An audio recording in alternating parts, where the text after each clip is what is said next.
Hello friends, आज मैं आपके साथ आम कासुंदी रेसिपी शेयर करने वाली हूँ।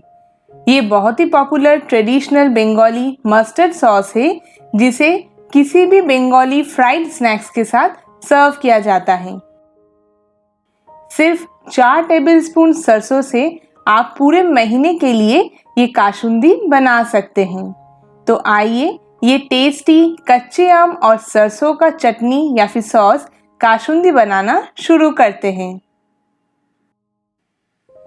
मैं इस पैन में 1 टीस्पून जीरा, 1 टीस्पून सौंफ, आधा टेबलस्पून साबुत धनिया, 2 तेजपत्ता और 1 टीस्पून 5 फोरन लेकर इसे लो फ्लेम पर थोड़ी देर के लिए भून लूंगी।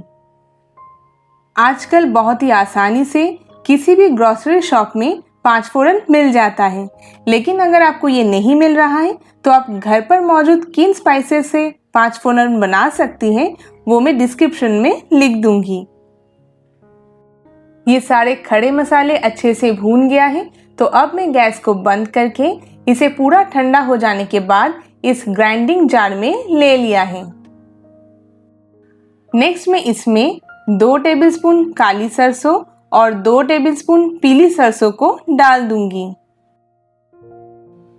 साथ में मैं इसमें ऐड करूंगी आधा टीस्पून हल्दी पाउडर, आधा टीस्पून काला नमक, आधा टीस्पून नॉर्मल नमक और 1 टेबलस्पून चीनी। फिर मैं इन सभी को मिक्सी में अच्छे से ग्राइंड कर लूंगी। मैंने इन सारे खड़े मसालों को एकदम फाइन पीस लिया है। अब मैं उसे इस बाउल में छान लूंगी। छानने से इस पाउडर में से जो मोटे पीसेस रह जाएंगे उसे हम वापस से ग्राइंड कर लेंगे, जिससे कासुंदी का टेक्सचर एकदम स्मूथ रहे। कासुंदी का पाउडर मिक्सचर एकदम तैयार हो चुका है। इसे आप मसाले की तरह किसी भी सब्जी में यूज कर सकती हैं। तो छलनी पर जो पीसेस रह गए थे उसे मैंने इस ग्राइंडिंग जार में ले लिया है। और अब इस आम कासुंदी को बनाने के लिए मैं इसमें एक मीडियम साइज के कच्चे आम को छोटे पीसेस में चॉप करके ऐड कर रही हूँ। साथ में मैं इसमें 2 बारीक चॉप किया हुआ हरी मिर्च और आधा टीस्पून अदरक लहसुन का पेस्ट डालकर थोड़ा पानी मिलाकर मैं इसका एक स्मूथ पेस्ट बना लूंगी। मेरे पास पहले से ही अदरक और लहसुन का पेस्ट था, इसलिए मैंने उसे ही इसमें ऐड किया है। इसके जगह पर आप आधा इंच अदरक का टुकड़ा और 2 से 3 लहसुन की कलियों को फाइनली चॉप करके ऐड कर सकती हैं। और अगर आप चाहें तो बिना लहसुन के भी कासुंदी बना सकती हैं। तो जैसे आप देख रहे हैं मैंने इस आम के मिक्सचर को इस कासुंदी के पाउडर मिक्सचर में डालकर अब इसे अच्छे से मिक्स कर दूंगी। इन दोनों को साथ में अच्छे से मिक्स करना है ताकि इसमें कोई भी लम्स ना बने।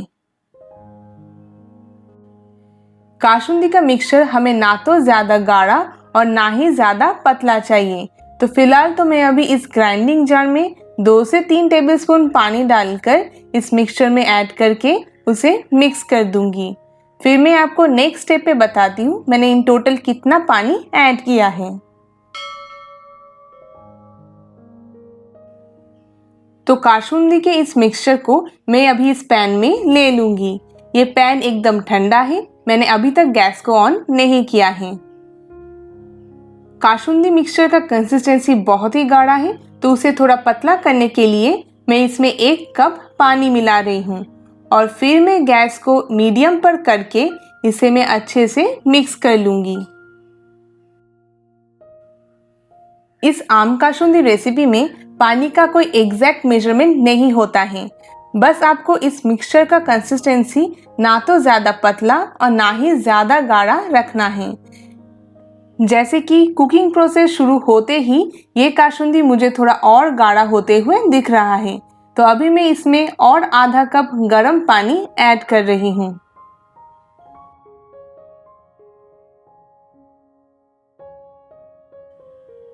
इस दौरान आप फिर से एक बार कासुंदी को टेस्ट कर लें और अपने ज़रूरत के अनुसार इसमें हल्दी पाउडर, नमक और चीनी को मिला दें। कच्चे आम के वजह से कासुंदी थोड़ा खट्टा तो होता ही है, लेकिन अगर आपको इसमें खट्टापन कम लग रहा है तो आप इसमें 1 टीस्पून के करीब नींबू का रस ऐड कर सकती हैं। और 2 से 3 मिनट कासुंदी को कुक करने के बाद अब मैं इसमें 1/4 कप सरसों का तेल ऐड कर रही हूँ। पहले आपको ये तेल कुछ ज़्यादा दिखेगा, लेकिन जैसे जैसे आप कासुंदी को मिक्स करते जाएंगे ये सरसों का तेल उसमें एब्जॉर्ब होता जाएगा। इस स्टेप पर सरसों का तेल ऐड करने से इसमें सरसों का एरोमा और टेस्ट दोनों ही स्ट्रॉन्ग रहता है। लेकिन अगर आपको उसका स्ट्रॉन्ग टेस्ट पसंद नहीं है तो जैसे हमने पहले गैस को बंद करके पैन में कासुंदी के मिक्सचर को ऐड किया था, तब अब 1/4 कप सरसों का तेल गरम करके उसमें कासुंदी के मिक्सचर को डालें। कासुंदी को लंबे समय तक एंजॉय करने के लिए अब मैं इसमें 2 टेबलस्पून विनेगर ऐड कर रही हूँ। विनेगर यहाँ पर प्रिजर्वेटिव की तरह काम करता है। आप किसी भी टाइप या फिर फ्लेवर के विनेगर को यूज़ कर सकती हैं। तो मैंने विनेगर को कासुंदी के मिक्सचर में अच्छे से मिक्स करके इसे और 2-3 मिनट के लिए कुक कर लिया है। तो अब मैं गैस को बंद कर दूंगी और जब ये पूरा ठंडा हो जाए तब मैं इसे कांच के बोतल में भरकर फ्रिज में रख दूंगी, ताकि इसे मैं 1 महीने तक एंजॉय कर सकूं। तो फिर बहुत ही मज़ेदार और टेस्टी आम कासुंदी बनकर तैयार है। आप इसे स्नैक्स के साथ एज अ सॉस एंजॉय कर सकती हैं या फिर किसी भी सब्जी या कड़ी में ऐड कर सकती हैं। इसे आप प्लेन गरम चावल के साथ मिक्स करके भी खा सकती हैं। ये सभी के साथ बहुत ही ज़्यादा टेस्टी लगता है। तो अगर आपको ये रेसिपी पसंद आई है तो इस वीडियो को लाइक और शेयर ज़रूर करें और मेरे इस चैनल को सब्सक्राइब करें। Thank you.